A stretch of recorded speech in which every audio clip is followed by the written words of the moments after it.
నమస్తే, welcome to Andhraprabha. నేను శ్రావ్ని. భద్రాద్రి కొత్తగూడెం జిల్లాలో మెడికల్ విద్యార్థులు ఆందోళన చేశారు. ప్రిన్సిపల్ లక్ష్మణ్ రావు వేధింపులను నిరసిస్తూ 300 మంది విద్యార్థులు కాలేజీ ఎదుట నిరసన తెలిపారు. విద్యార్థులుండే హాస్టల్ కు ప్రిన్సిపల్ తో పాటు సిబ్బంది రాత్రిపూట వెళ్లి స్టూడెంట్స్ పట్ల అసభ్యంగా మాట్లాడుతున్నట్లు ఆరోపించారు. హాస్టల్లో తాగునీరు, భోజనం అస్తవ్యస్తంగా ఉందన్నారు.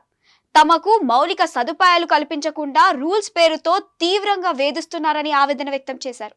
లేడీస్ సైడ్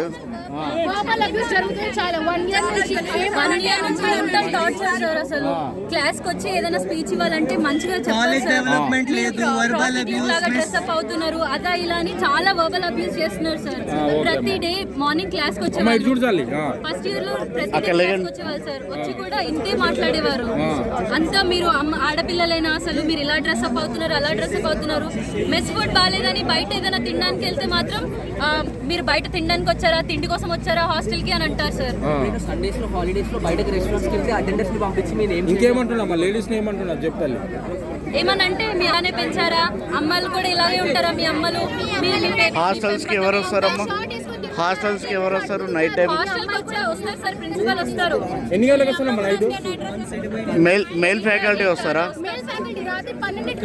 ఏ ఊకే అటెండర్లు కూడా వస్తున్నారు సార్ హాస్టల్ కి. ఎన్ని గంటలకు వస్తారమ్మా? వార్డెన్స్ వచ్చి వీడియోలు తీస్తారు సార్ హాస్టల్ రూమ్స్ లోకి. హాస్టల్ రూమ్స్ లోకి వచ్చి వీడియోలు తీస్తారు. ఎందుకు మేము నైట్ డ్రెస్సుల్లో ఉన్నామన్నా కూడా విన్నారు సార్. ప్రిన్సిపల్ ఏమన్నారు అని చెప్తారు. వార్డెన్స్ అందరు అలానే చేస్తారు సార్. నైట్ డ్రెస్ లో ఉన్నారు. నైట్ డ్రెస్ వేసుకుంటే సార్ నైట్ రావడమే తప్పు సార్. హాస్టల్ కి వచ్చి ఇంకా మా డ్రెస్ గురించి మమ్మల్ని క్వశ్చన్ చేస్తారు సార్. కాలేజ్ లో ఇప్పటి వరకు సెకండ్ ఇయర్ ల్యాబ్స్ సరిగా లేవు, మాకు ప్రాక్టికల్ క్లాసెస్ సరిగా లేదు. అవి చూసుకోకుండా అమ్మాయిల డ్రెస్సులు అని ఎప్పుడు మమ్మల్ని అంటుంటారు సార్. అన్ని కాలేజీలు నైట్ ఎన్ని గంటలకు వస్తారు ప్రిన్సిపాల్? 8 తర్వాత సార్. మెస్ టైం అయిపోయే టైంకి వస్తారు. నైట్ వార్డెన్ ఎవరు వస్తారు? వార్డెన్ ఎవరు వచ్చి తీసేది? వీడియోలు తీస్తారు అనేసి అన్నారు. వీడియోలు తీసే వాళ్ళు విమెన్ సెక్యూరిటీ ఉంటారు సార్. వాళ్ళు వచ్చి రూమ్ లో మెయిల్ వార్డెన్స్ కూడా వస్తారు అన్నారు.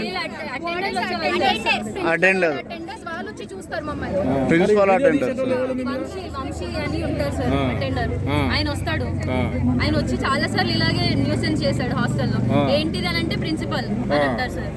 అంటే మీ ప్రిన్సిపల్ గారు మీ డ్రెస్ కోడ్ గురించి వర్బల్ అబ్యూస్ సార్. అసలు అది 1 ఇయర్ నుంచి, మేము సెకండ్ ఇయర్ స్టూడెంట్స్ 1 ఇయర్ నుంచి ఇదే జరుగుతుంది సార్.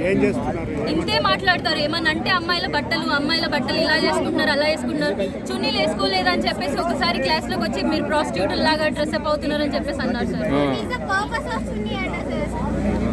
ఏమన్నా చున్నీలేసుకొని యోగా చేయడం కష్టం అని చెప్పి పక్కన పెట్టి చేస్తే మీరు ఎక్స్పోజ్ చేయడానికి వస్తున్నారు కాలేజ్ కి అని అంటారు. ఏం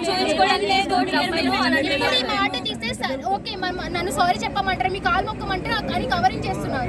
1 ఇయర్ నుంచి నడుస్తుంది, ఎవరికి లెక్కలేదు. ఇప్పుడు ఎందుకు 1 ఇయర్ నుంచి భరించాం సార్. అసలు మాదే తప్పేమో అని చెప్పేసి హాస్టల్స్ అయిపోయింది. కాలేజ్ పక్కన ఉంటే ఎంత సెక్యూరిటీ ఉంటుంది కదా. మార్కెట్ లోపల గర్ల్స్ హాస్టల్ పెట్టారు. ఇప్పుడు ల్యాబ్ ఎక్విప్మెంట్ లేదు అసలు. ఆ బిల్డింగ్ అంతే ఉన్నాయి. బేస్మెంట్ హాస్టల్ లేదు, మాకు ఏ ఫెసిలిటీస్ సరిగా లేవు సార్. ల్యాబ్స్ లేవు, ఎక్విప్మెంట్స్ లేవు, స్టాఫ్ సరిగా ఉండదు సార్. ఏది ఉండదు సార్. ఫెసిలిటీస్ కూడా లేవు సార్. అసలు మే వస్తే ఇంకొక జూనియర్ బ్యాచ్ వస్తుంది సార్. ఆ బ్యాచ్ వచ్చేలా ఉంది కానీ మాకు ఇక్కడ హాస్టల్ ఫెసిలిటీస్ లేదు, కాలేజ్ లేదు, ఏది లేదు సార్. క్యాబిన్ కి మీకు మార్క్స్ ఎన్ని, ఇంటర్నల్ మార్క్స్ ఎన్ని, అటెండెన్స్ డిబార్ చేస్తారు, సస్పెండ్ చేస్తాను అంటారు సార్. మాకు ఎట్లాంటి ఫెసిలిటీ లేవు సార్. డ్రింకింగ్ వాటర్ ఉండదు. ఏమో సార్, ప్రతి దానికి అడుగుతూ డిబార్ చేస్తారు మిమ్మల్ని.